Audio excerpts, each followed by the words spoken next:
जितने लड़के कहते हैं ना कि सर मेरे पास पढ़ने के लिए पैसा नहीं है, तो हम दिल से दुआ देते हैं यार तुम लोग का रिजल्ट हो जाएगा। सच बताते हैं, जिसने संघर्ष किया इस जीवन में उसको ये चीज हो जाता है, बहुत उसके अंदर मेहनत आता है पढ़ने के लिए। जिसके जीवन में संघर्ष नहीं है कभी आगे ही नहीं जा सकता है, कभी आगे नहीं जाएगा जो संघर्ष नहीं किया। आपको लगता है खान सर यहाँ आ गए, भाई आप कभी देखे होंगे ना, हम कुछ सारे गुरुद्वारा जो होता है ना, गुरुद्वारा उसमें जाके खाना खाए हम।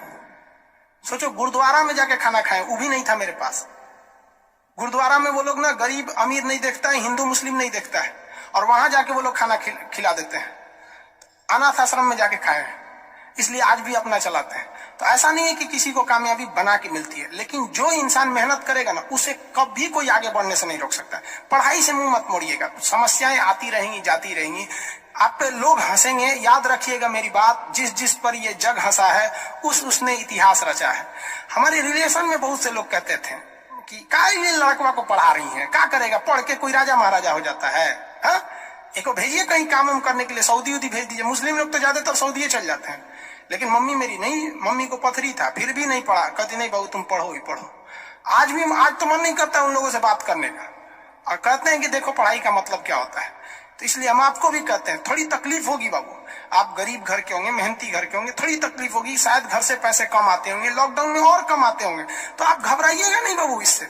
लॉकडाउन में यदि आपको तकलीफ बढ़ी है तो आप मेरी बात मानिए, आप खुश हो जाइए, बहुत ज्यादा खुश।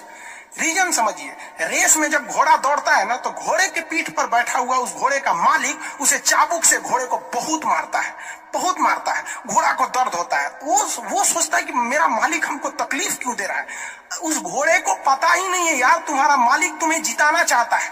उस चाबुक के डर से वो घोड़ा दौड़ता है और लास्ट में वही घोड़ा जीत जाता है। तो याद रखिएगा, आपका मालिक ऊपर वाला है। अगर वो आपको बहुत तकलीफ दे रहा है ना, तो आप उस तकलीफ से घबराइए मत, बल्कि खुश हो जाइए कि आपका मालिक आपको जिताना चाह रहा है। जिस घोड़े को चाबुक नहीं पड़ेगा वो कभी रेस नहीं जीत सकता है। तो जिस इंसान को कभी तकलीफ नहीं देगा भगवान, वो कभी आगे नहीं जा सकता है। वो पत्थर कभी नहीं पूजा जाएगा जिसे छीनी हथौड़ी से तराश कर एक मूर्त की मूर्ति न दी जाएगी यहाँ पर। तो आपके जीवन में अगर तकलीफ नहीं आती है तो आप आगे नहीं बढ़ेंगे। और जिन्हें तकलीफ आती है, गरीबी आती है, समस्याएं देखने को मिलती है, पड़ोसी हंसता है, याद रखिएगा एक दिन वही लोग आपका नाम इज्जत से लेंगे वहां पर। और फिर आप उन लोगों से, खैर आप माफ कर दीजिएगा, सबको माफ कर दीजिएगा, ये बहुत बड़ा अपने आप में बल है। सबसे बड़ा बल नाभिकीय बल होता है, सबसे बड़ा बल, और सबसे कमजोर बल गुरुत्वीय बल होता है। लेकिन हमारे हिसाब से सबसे बड़ा बल होता है कि जब आप गुनाह न किए हो और आपको सजा दिया जा रहा हो और फिर आप उसे माफ कर दें। कोई आपसे बिना वजह खफा हो जाए